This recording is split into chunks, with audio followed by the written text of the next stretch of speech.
তিন ব্যক্তির দিকে আল্লাহ তাআলা কিয়ামতের মাঠে তাকাবেন না। এই অভিশপ্ত তিন ব্যক্তি হলো, প্রথম ব্যক্তি হচ্ছে যারা টাকনুর নিচে কাপড় পরিধান করে, প্যান্ট লুঙ্গি বা যারা টাকনুর নিচে কাপড় পরিধান করে, এটা হচ্ছে এক নম্বরে। আর দুই নম্বরে হচ্ছে যারা আপনার কিছু দিয়ে ফোঁটা দেয় বা আপনাকে কিছু খাওয়ার পরে কয়েকদিন পরে ফোঁটা দেয় আপনাকে, যারা দুই নম্বর হচ্ছে যারা ফোঁটা দেয়। আর তিন নম্বর হচ্ছে যারা কসম করে পণ্য বিক্রি করে, যে কোনো পণ্য বিক্রি করে, কসম কেটে আল্লাহর কসম কসম খায় যারা, মিথ্যা কসম খায় যারা, এটা হচ্ছে তিন নম্বরে।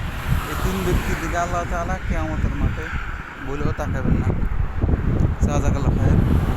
আর কি বন্ধুরা, কেমন আছেন? আশা করি সবাই ভালো আছেন। সবাই সুস্থতা কামনা করছি, সবাই সুস্থ থাকুন, ভালো থাকুন এই কামনা করছি। আল্লাহ হাফেজ। আসসালামু আলাইকুম।